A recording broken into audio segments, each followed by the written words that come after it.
सजीवातील जीवन प्रक्रिया भाग 1 या पाठामध्ये आतापर्यंत आपण सजीवामध्ये चालणाऱ्या वेगवेगळ्या जीवन प्रक्रिया कशा समन्वयाने चालतात आणि प्रत्येक जीवन प्रक्रियेचा दुसऱ्या जीवन प्रक्रियेसोबत कसा संबंध असतो याबद्दल अभ्यासलं। त्याचबरोबर मानवामध्ये श्वसन प्रक्रिया आणि अन्नपचन प्रक्रिया या दोघांचा समन्वय कसा असतो हे आपण अभ्यासलं। या अगोदर आपण ऑक्सिश्वसन करणाऱ्या सजीवांमध्ये म्हणजे ऑक्सिजनच्या सानिध्यात जे सजीव श्वसन करतात त्या सजीवांना ऑक्सिजीव म्हणतात आणि अशा ऑक्सिजीवांमध्ये श्वसनाची प्रक्रिया 3 टप्प्यामध्ये पार पाडली जाते। त्यामध्ये पहिला टप्पा ग्लुकोजचं विघटन म्हणजे ग्लायकॉलिसिस, दुसरा टप्पा क्रेब्स सायकल आणि तिसरा टप्पा ETS रिएक्शन हे आपण अभ्यासलं। आणि या सर्वांमध्ये ग्लायकॉलिसिस होतं म्हणजे ग्लुकोजचं अपघटन होतं आणि त्याच्यापासून पायरुव्हिक ऍसिड तयार होतो म्हणजे साध्या अन्न पदार्थामध्ये रूपांतर होतं आणि या दरम्यान ATP, पाण्याचे रेणू, कार्बन डायऑक्साईड, त्याचबरोबर NADPH2, FADH2 या सगळ्या साध्या अन्न पदार्थांचा आणि सहविकारांची निर्मिती होते आणि ऊर्जा सजीवांना ऊर्जा मुक्त होण्यासाठी किंवा ऊर्जा मिळवण्यासाठी या सगळ्या प्रक्रियेमधून जावं लागतं ऑक्सिजीवांना। आता मग दुसरा सजीवांचा एक गट आहे विनॉक्सिजीव। आता आपल्याला विनॉक्सी सूक्ष्मजीवांमध्ये ऊर्जा मुक्त करण्याची प्रक्रिया नेमकी कोणती असते त्याबद्दल अभ्यासायचे। तर विनॉक्सिजीव कोणाला म्हणायचं? जे सजीव ऑक्सिजनच्या शिवाय आपली श्वसनाची प्रक्रिया पार पाडतात अशा सजीवांना विनॉक्सिजीव म्हणतात। असतात असे पण काही सजीव ज्यांना श्वासासाठी ऑक्सिजनची आवश्यकता नसते, परंतु मग श्वसन प्रक्रियेमध्ये ऑक्सिजन घेतला जातो आणि या प्रक्रियेदरम्यानच अन्न पदार्थांचं विघटन किंवा अपघटन होतं। साध्या अन्न पदार्थामध्ये ऑक्सिडीकरण होतं, साध्या अन्न पदार्थामध्ये रूपांतर करण्याचं काम देखील श्वसनादरम्यान होतं आणि मग ऑक्सिजनच्या शिवाय ऑक्सिडीकरणाची प्रक्रिया होणारच नाही आणि मग ऑक्सिडीकरण न होता या सजीवांमध्ये नेमकी ऊर्जा रूपांतरण किंवा ऊर्जा निर्मिती कशा प्रकारे होते ते आपल्याला अभ्यासायचे। आता अशा प्रकारचे सूक्ष्मजीव काही सूक्ष्मजीव असतात आणि काही उच्चस्तरीय प्राण्यांमध्ये किंवा वनस्पतींमध्ये काही विशिष्ट प्रसंगी विनॉक्सी प्रकारानं श्वसन किंवा विनॉक्सी जीवांसारखं श्वसन होतं आणि त्या ठिकाणी देखील ऊर्जा मुक्त केली जाते। आता तो नेमका प्रकार कसा आहे त्याबद्दल आपल्याला अभ्यासायचे। काही जीवाणूंमध्ये उदाहरणार्थ काही गंधक जीवाणू आहेत आणि अजून काही प्रकारचे जीवाणू या जीवाणूंमध्ये विनॉक्सी प्रकारचं श्वसन होतं म्हणजे ऑक्सिजनच्या शिवाय त्यांना देखील ग्लुकोजच्या विघटनाची आवश्यकता असते, ग्लुकोजचं ऑक्सिडीकरण करण्याची आवश्यकता असते आणि मग या ग्लुकोजचं विघटन करून ऑक्सिजनच्या शिवाय ग्लुकोजचं विघटन करतात, ते देखील पायरुव्हिक ऍसिडची निर्मिती करतात आणि मग त्या प्रक्रियेमध्ये ऊर्जा मुक्त होते। आणि हे होत असताना मग ग्लायकॉलिसिस हा आपला टप्पा अगोदर ऑक्सिजीवांमध्ये जो ग्लायकॉलिसिस होता त्या पद्धतीने यांच्यामध्ये देखील ग्लायकॉलिसिस होतं। विनॉक्सी श्वसनाचे 2 टप्पे आहेत। त्यामध्ये पहिला टप्पा ग्लुकोजचं विघटन, या ग्लुकोजच्या विघटनामध्ये पायरुव्हिक ऍसिड तयार होतं आणि दुसरा टप्पा आहे किण्वन प्रक्रिया म्हणजे फर्मेंटेशन रिएक्शन। या 2 टप्प्यामध्ये ऊर्जा रूपांतरण होत असतं विनॉक्सी जीवांमध्ये। आता पहिल्या टप्प्यामध्ये ग्लुकोजच्या विघटनामध्ये अतिशय कमी प्रमाणामध्ये ऊर्जा मुक्त केली जाते आणि कमी प्रमाणामध्ये ऊर्जा मुक्त झाल्यानंतर या ज्या पायरुव्हिक ऍसिड मध्ये त्याचं रूपांतर होतं त्या ठिकाणी सहविकारांच्या मदतीनं या पायरुव्हिक ऍसिडचं रूपांतर पुढं अल्कोहोल मध्ये होतं आणि अल्कोहोल मध्ये रूपांतर झाल्यानंतर ची जी प्रक्रिया आहे या प्रक्रियेला फर्मेंटेशन रिएक्शन म्हणतात किंवा याला किण्वन प्रक्रिया म्हणतात। आता ही किण्वन प्रक्रिया या किण्वन प्रक्रियेदरम्यान देखील त्या सजीवांमध्ये अशा पद्धतीनं ऊर्जा मुक्त केली जाते आणि म्हणून या सजीवाच्या प्रकाराला विनॉक्सी जीवांमध्ये निर्माण होणारी ऊर्जा निर्मिती प्रक्रिया असं म्हटलं जातं। ग्लुकोजच्या विघटनातून तयार झालेल्या पायरुव्हिक ऍसिडला काही विकारांच्या मदतीनं अल्कोहोलमध्ये किंवा काही आम्लांमध्ये रूपांतरित करण्याची जी प्रक्रिया आहे या प्रक्रियेला किण्वन प्रक्रिया म्हणतात किंवा फर्मेंटेशन रिएक्शन। विनॉक्सी सूक्ष्मजीवांमध्ये 2 टप्प्यामध्ये ऊर्जा रूपांतरण होतं आणि त्याच्यातला पहिला टप्पा आहे ग्लुकोजचं विघटन म्हणजे ग्लायकॉलिसिस आणि दुसरा टप्पा आहे फर्मेंटेशन म्हणजे किण्वन प्रक्रिया. तर ही किण्वन प्रक्रिया या पद्धतीनं पार पाडली जाते. जसं फर्मेंटेशन प्रक्रियेमध्ये ग्लुकोजचं विघटन झाल्यानंतर कमी प्रमाणामध्ये ऊर्जा मुक्त होते आणि काही कार्बनी अम्लामध्ये किंवा अल्कोहोलमध्ये रूपांतर होतं आणि ही प्रक्रिया म्हणजे फर्मेंटेशन. अल्कोहोल म्हणजे C2H5OH या अल्कोहोलमध्ये रूपांतर होतं. आता हे फक्त विनॉक्सी सूक्ष्मजीवांमध्येच होतं का?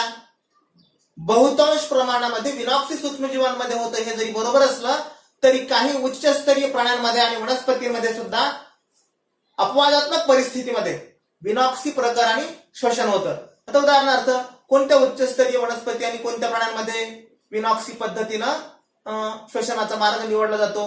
तर ज्यावेळी आपण बीज पेरणी करतो आणि पेरणी झाल्यानंतर बऱ्याचदा पाऊस अधिक येतो आणि पाऊस जास्त झाला तर त्या जमिनीमध्ये पाणी साठलं जातं आणि जमिनीच्या खाली बीज झडपलं जातं.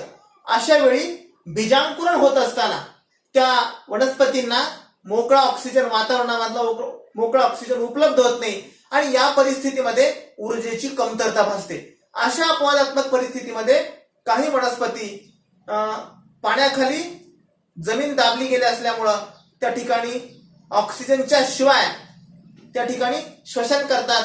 म्हणजे वनस्पतींमध्ये देखील बीजांकुरणाच्या वेळी बीजांकुरण होत असताना वनस्पतींमध्ये अशा प्रकारे विनॉक्सी श्वसन होतं. जसं वनस्पतींमध्ये होतं तसं मानवामध्ये देखील ज्यावेळी आपण व्यायाम करतो, व्यायाम केल्यानंतर आपल्याला थकल्यासारखं होतं. का बरं थकल्यासारखं होतं व्यायाम केल्यानंतर? कारण आपण धावलो किंवा व्यायाम केला भरपूर तर आपल्याला ऑक्सिजनची कमी पडते. ऑक्सिजन आपलं धाप लागते, श्वासोश्वासाची गती वाढते आणि श्वासोश्वासाची गती वाढते म्हणजे काय होतं? आपण जे अन्न खाल्लेल्या अन्नाचं ऑक्सिडीकरण होण्याची प्रक्रिया वाढते आणि ऑक्सिडीकरण होण्याची प्रक्रिया वाढत असताना आपण व्यायाम कोणत्या वेळी करतो? सामान्यपणे आपण जेवण करून व्यायामाला जात नाही, आपण उपाशी पोटी व्यायामाला जातो आणि उपाशी पोटी व्यायामाला जात असताना मग आपल्या शरीरामध्ये अन्नाची कमतरता असेल आणि अशा वेळी आपण ऑक्सिजन जर घेतला तर ऑक्सिजनच्या सानिध्यामध्ये अन्नच उपलब्ध होणार नाही ऑक्सिडीकरण करण्यासाठी आणि मग अशा परिस्थितीमध्ये ऊर्जा कमी पडते आणि ऊर्जा कमी पडल्यानंतर आपल्या शरीरामधल्या ज्या तांबड्या रक्तपेशी आहेत त्या तांबड्या रक्तपेशीमध्ये विनॉक्सी श्वसनाची प्रक्रिया होते आणि विनॉक्सी श्वसनाची प्रक्रिया झाल्यानंतर आपल्या शरीरामध्ये लॅक्टिक आम्लासारखे आता पायरुविक ऍसिड मधून ग्लुकोजचं विघटन झाल्यानंतर वास्तवात पायरुविक ऍसिड तयार होतं आणि पायरुविक ऍसिड पासून एटीपीची निर्मिती होत असते.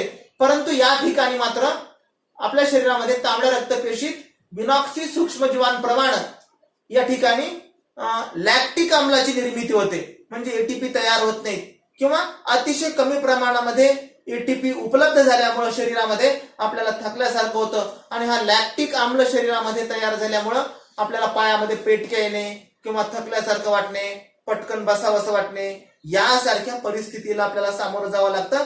कारण शरीरामध्ये व्यायाम केल्यानंतर आपल्याला लॅक्टिक आम्लासारखे घटक शरीरामध्ये तयार होतात आणि ही प्रक्रिया विनॉक्सी सूक्ष्मजीवांप्रमाणेच चालते. म्हणजे अपवादात्मक परिस्थितीमध्ये मानवामध्ये देखील अशा प्रकारे विनॉक्सी सूक्ष्मजीवांप्रमाणे श्वसनाची प्रक्रिया पार पाडली जाते. आपल्याला परीक्षेमध्ये प्रश्न विचारतात, खूप व्यायाम केल्यानंतर थकल्यासारखं का वाटतं किंवा खूप व्यायाम केल्यानंतर थकल्यासारखं वाटतं, शास्त्रीय कारण द्या. तर मग या प्रश्नाचं उत्तर लिहिताना आपण हे लिहिणं गरजेचं आहे, मानवी शरीरामध्ये खूप व्यायाम केल्यानंतर अतिरिक्त ऑक्सिजनची आवश्यकता असते आणि मग हा अतिरिक्त ऑक्सिजन आपण भराभर घेतो त्यावेळी आपल्या शरीरामध्ये ऑक्सिडीकरण होत नाही आणि मग कमी ऊर्जा मुक्त होते, कमी एटीपी तयार होतात आणि कमी एटीपी तयार झाल्यानंतर आपल्याला अधिक एटीपीची आवश्यकता असते आणि म्हणून शरीरामध्ये आपल्या तांबड्या रक्तपेशींमध्ये विनॉक्सी प्रकारे श्वसन झाल्यानंतर ऑक्सिजनच्या शिवाय श्वसन पार पाडलं जातं. धाप तर आपण जोरात जरी श्वासोश्वास घेतला तरी आपल्याला श्वास घेतल्याचा आनंद होत नाही किंवा आपण जांभळी दिल्यानंतर जसं आपण अतिरिक्त श्वास घेतो तसं काही वाटत नाही, अजून घ्यावाच वाटतो. म्हणजे या परिस्थितीमध्ये आपल्या शरीराला ऑक्सिजनची कमतरता भासते आणि मग पेशींना ऑक्सिजनची कमतरता भासल्यानंतर या पेशी विनॉक्सी सूक्ष्मजीवांप्रमाणे त्या ठिकाणी विनॉक्सी शोषण करतात आणि शरीरामध्ये लॅक्टिक आम्लाची निर्मिती होते आणि आम्लाची निर्मिती झाल्यानंतर आपल्याला ग्लानी आल्यासारखं वाटतं, मरगळल्यासारखं वाटतं किंवा थकल्यासारखं वाटतं. म्हणजे विनॉक्सी सूक्ष्मजीवांप्रमाणे आपल्या शरीरामध्ये या रक्तपेशी देखील या पद्धतीनं शोषण करतात आणि बीजांकुरण होत असताना वनस्पतींमध्ये देखील या पद्धतीनं विनॉक्सी सूक्ष्मजीवांसारखी ऊर्जा निर्मितीची प्रक्रिया उच्चस्तरीय वनस्पतींमध्ये आणि प्राण्यांमध्ये पार पाडली जाते. हे आपल्याला यावरून लक्षात येते. आपल्याला परीक्षेमध्ये जसं ग्लायकॉलिसिस प्रक्रिया आणि क्रेब चक्र या दोघांमधला फरक लिहा असा प्रश्न विचारला जातो, त्याच पद्धतीनं ऑक्सिश्वसन आणि विनॉक्सिश्वसन हा देखील प्रश्न 2 मार्कासाठी आपल्याला परीक्षेमध्ये विचारला जातो. आणि मग 2 मार्कासाठी जर प्रश्न विचारला तर आपण फरकाचे मुद्दे मधोमध 2 भाग करून फरकाचे मुद्दे लिहिणं अपेक्षित आहे आणि 4 फरकाचे मुद्दे कमीत कमी लिहिणं अपेक्षित आहे. आणि मग लिहित असताना अगोदर ऑक्सिश्वसन म्हणजे काय, जे सजीव ऑक्सिजनच्या सानिध्यामध्ये श्वसन करतात त्या सजीवांना ऑक्सिजीव म्हणतात. हा पहिला मुद्दा लिहायचा ऑक्सिजीवांमध्ये. तर विनॉक्सिश्वसनामध्ये जे सजीव ऑक्सिजनच्या शिवाय श्वसन करतात ते सजीव म्हणजे विनॉक्सिजीव असतात. मग ऑक्सिजीवांना श्वसनासाठी इकडे लिहायचा ऑक्सिजनची आवश्यकता असते. विनॉक्सी श्वसन करणाऱ्या सजीवांना मात्र श्वसनासाठी ऑक्सिजनची गरज नसते. हा दुसरा फरक. त्यानंतर तिसरा फरक आपल्याला की ऑक्सिश्वसन ही प्रक्रिया कुठं घडते, पेशीमध्ये आणि पेशीमधील केंद्रकामध्ये घडते. तर पेशीमध्ये केंद्रकात आणि पेशी द्रव्यात घडते. तर विनॉक्सी श्वसनाची ही प्रक्रिया मात्र फक्त पेशी द्रव्यातच घडते, केंद्रकामध्ये ही प्रक्रिया घडून येत नाही. म्हणजे विनॉक्सी श्वसन ही प्रक्रिया पेशी द्रव्यात घडून येते. त्यानंतरचा फरकाचा मुद्दा, ऑक्सिश्वसनामध्ये ग्लुकोजचं पूर्ण ऑक्सिडीकरण होतं आणि ग्लुकोजचं पूर्ण ऑक्सिडीकरण झाल्यामुळं 3 टप्प्यामध्ये ऑक्सिश्वसनामध्ये ग्लुकोजचं पूर्ण ऑक्सिडीकरण होतं. आपण अभ्यासलं. त्याच्यामध्ये पहिला टप्पा आहे ग्लायकॉलिसिस, दुसरा टप्पा आहे क्रेब्स सायकल आणि तिसरा टप्पा आहे इलेक्ट्रॉन वहन साखळी म्हणजे ETS. या 3 टप्प्यामध्ये ग्लुकोजचं पूर्ण ऑक्सिडीकरण होतं आणि ग्लुकोजचं पूर्ण ऑक्सिडीकरण होतं म्हणून ऑक्सिश्वसनामध्ये अधिक प्रमाणामध्ये ऊर्जा मुक्त होते आणि या अधिक प्रमाणामध्ये मुक्त झालेली ऊर्जा सजीवांसाठी पुरेशी असते. पण विनॉक्सिश्वसनामध्ये मात्र ऑक्सिजनच नाही आणि ऑक्सिजन नसल्यामुळे मग पुरेशा प्रमाणामध्ये ऊर्जा निर्माण होईल का, म्हणून विनॉक्सिश्वसनामध्ये मात्र कमी प्रमाणामध्ये ऊर्जा मुक्त होते.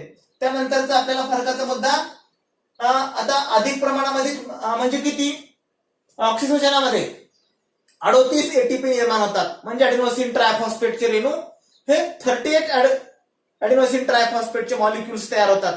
तर विनॉक्सिश्वसनामध्ये मात्र फक्त 2च ॲडेनोसिन ट्रायफॉस्फेटचे मॉलिक्युल्स तयार होतात. हा दोघांमधला प्रमुख महत्वाचा फरक आहे. आणि याची रासायनिक अभिक्रिया लिहिल्यानंतर मग ही रासायनिक अभिक्रिया C6H12O6 plus O2 6O2 chemical reaction balance करण्यासाठी आपण 6 हा या ठिकाणी सहगुणक वापरतो. आणि इथं तयार होतात 6 molecule of H2O, 6 molecule CO2 चे आणि 686 किलो कॅलरी एनर्जी त्या ठिकाणी मुक्त होते किंवा ऊर्जा मुक्त होते. 686 किलो कॅलरी म्हणजे तुलनेनं विनॉक्सिश्वसनाच्या तुलनेनं इथं अधिक प्रमाणामध्ये ऊर्जा मुक्त होते. आणि इथं मात्र हे ग्लुकोजचं विघटन होत असताना, ग्लायकॉलिसिस होत असताना इकडे काय होतं, पहिला टप्पा आहे ग्लायकॉलिसिस किंवा ग्लुकोजचं विघटन आणि दुसरा टप्पा आहे फर्मेंटेशन प्रोसेस, किण्वन प्रक्रिया.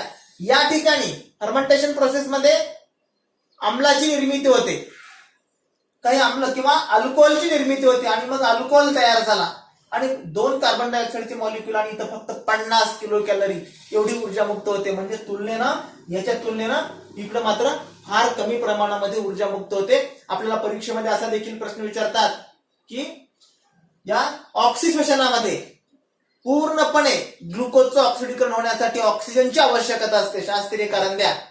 तर का असते ऑक्सिजनची आवश्यकता पूर्णपणे ऑक्सिडीकरण होण्यासाठी, ग्लुकोजचं पूर्णपणे ऑक्सिडेशन होण्यासाठी किंवा ऑक्सिडीकरण होण्यासाठी म्हणजे ग्लुकोजचं विघटन होण्यासाठी का असते ऑक्सिजनची आवश्यकता, असा जर प्रश्न विचारला तर आपल्याला त्या उत्तरामध्ये हे लिहिणं अपेक्षित आहे की ग्लायकॉलिसिस प्रक्रिया ही एकूण 3 टप्प्यामध्ये पार पाडली जाते. त्याच्यामध्ये पहिला टप्पा असतो पायरुव्हिक ऍसिड तयार होणे, याला ग्लायकॉलिसिस म्हणतात. आणि दुसरा टप्पा असतो क्रेब्स सायकल. ग्लायकॉलिसिस प्रक्रियेमध्ये फक्त 2 एटीपी तयार होतात आणि उरलेले एटीपी कुठे तयार होतात? पुढच्याच टप्प्यामध्ये तयार होतात, क्रेब्स सायकल मध्ये आणि इलेक्ट्रॉन वहन साखळीमध्ये तयार होतात. आणि या टप्प्यामध्ये ऑक्सिजनचीच आवश्यकता असते. जर ऑक्सिजन नसेल तर पुढच्या टप्प्यामधला एटीपी तयार होतील का? एटीपी तयारच होणार नाहीत. आणि जर एटीपी नाही तयार झाले तर मग काय होईल पुढं?